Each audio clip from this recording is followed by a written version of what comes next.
കോഴിക്കോട് ഗോവിന്ദപുരം സ്വദേശി ദീപക് ആത്മഹത്യ ചെയ്ത കേസിൽ റീൽസ് ചിത്രീകരിച്ച ഷിംജിത മുസ്തഫ അറസ്റ്റിൽ.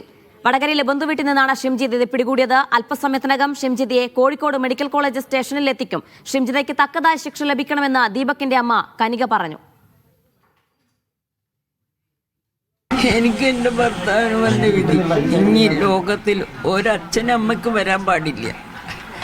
എനിക്ക് അതാണ് എൻ്റെ ആഗ്രഹം. അവളെ പിടിച്ച് അതിന് തക്ക ഇത് കൊടുക്കണം. ഒരിക്കലും പുറത്തിറങ്ങാൻ പാടില്ല. അവളെ വീട്ടിൽ നല്ല ജയിലിൽ അവളെ ശിക്ഷ അനുഭവിക്കണം. അവളെ ജയിലിൽ നിന്ന് പുറത്തിറങ്ങാൻ പാടില്ല. ഇനി ഇങ്ങനത്തെ ഒരു കുറ്റം അവർക്ക് വേറെ അച്ഛനമ്മയ്ക്കും വരാൻ പാടില്ല. വിശദാംശങ്ങൾ നൽകാനായി കോഴിക്കോട് നിന്നും സലാം മുഹമ്മദ് ചേരുന്നുണ്ട്. സലാം, ഈ സംഭവം നടന്ന് 6ാം ദിവസമാണ് ഷിംജിത പിടിയിലാകുന്നത്. വലിയ രീതിയിൽ സമൂഹത്തിൽ ചർച്ച ചെയ്ത ഒരു വിഷയം. ഇതെങ്ങനെയാണ് വടകര ബന്ധുവിന്റെ വീട്ടിൽ നിന്ന് ഷിംജിതയെ പോലീസ് കസ്റ്റഡിയിൽ എടുക്കുന്നത്? അറസ്റ്റ് രേഖപ്പെടുത്തിയോ? എന്താണ് ഇപ്പോൾ നൽകാൻ കഴിയുന്ന വിവരം?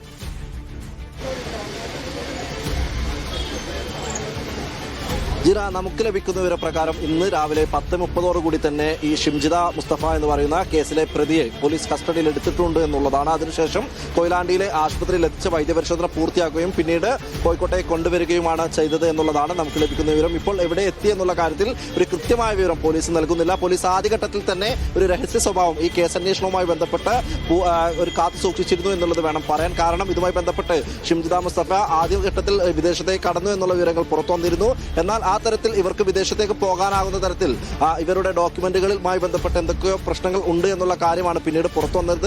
അത് പോലീസിന് നേരത്തെ തന്നെ അറിയാമായിരുന്നു. അതുകൊണ്ട് ഇവർക്ക് വിദേശത്തേക്ക് പോകാനാകില്ല എന്നുള്ള കാര്യത്തിൽ പോലീസിന് കൃത്യമായ ഒരു വിവരം നേരത്തെ തന്നെ ലഭിച്ചിരുന്നു. അങ്ങനെയാണ് പോലീസ് ലുക്കൌട്ട് നോട്ടീസ് പുറപ്പെടുവിക്കുകയും അതോടൊപ്പം തന്നെ ഇവരുടെ ബന്ധുവീടുകളും അതോടൊപ്പം ഇവരുടെ സുഹൃത്തുക്കളുടെ വീടുകളും ഒക്കെ തന്നെ കേന്ദ്രീകരിച്ച് പോലീസ് ഒരു അന്വേഷണത്തിലേക്ക് കടന്നത്. അങ്ങനെയാണ് ഇന്ന് രാവിലെ വടകരയിലെ ബന്ധുവീട്ടിൽ ഇവർ ഒളിവിൽ കഴിയുന്നതായിട്ടുള്ള വിവരം പോലീസിന് ലഭിക്കുകയും പോലീസ് ഉദ്യോഗസ്ഥർ ഈ കേസ് അന്വേഷണവുമായി ബന്ധപ്പെട്ട ഉദ്യോഗസ്ഥരൊക്കെ തന്നെ വടകരയിലെ ബന്ധുവീട്ടിലെത്തുകയും ഇവരുടെ കസ്റ്റഡിയിലെടുക്കുകയും ചെയ്തത്. അതിനുശേഷം കൊയിലാണ്ടിയിലെ ആശുപത്രിയിൽ എത്തിച്ച് വൈദ്യപരിശോധന പൂർത്തിയാക്കിയ ശേഷമാണ് കോഴിക്കോട്ടേക്ക് പുറപ്പെട്ടത് എന്നുള്ളതാണ് നമുക്ക് ലഭിക്കുന്ന വിവരം. ഈ കേസ് അന്വേഷണവുമായി ബന്ധപ്പെട്ട് പോലീസ് കാത്തു സൂക്ഷിച്ച ഒരു രഹസ്യ സ്വഭാവം തന്നെയാണ് എടുത്തു പറയേണ്ടത്. ആദ്യഘട്ടത്തിൽ, അതായത് ഈ സംഭവം നടന്ന ശേഷം ദീപകിന്റെ കുടുംബം പരാതിയുമായി പോലീസിനെ സമീപിച്ചപ്പോൾ ഒന്നും തന്നെ പോലീസ് ഈ കേസ് എടുക്കുന്നതിനും അതോടൊപ്പം തന്നെ കേസ് അന്വേഷണം ഊർജിതമാക്കുന്നതിനും ഒരു മെല്ലെപ്പോക്ക് നയം സ്വീകരിച്ചു എന്നുള്ളത് ഈ ദീപകിന്റെ കുടുംബം തന്നെ ആരോപണമായി ഉയർത്തിയതാണ്. അതിനുശേഷമാണ് ലുക്കൌട്ട് നോട്ടീസ് പുറപ്പെടുവിക്കുന്നതടക്കമുള്ള കേസ് അന്വേഷണത്തിന് ഊർജിതമായ ഒരു അന്വേഷണത്തിലേക്ക് പോലീസ് കടക്കുകയും അങ്ങനെ ഇന്ന് രാവിലെ ഈ വടകരയിലെ ബന്ധുവീട്ടിൽ നിന്ന് ഇവരെ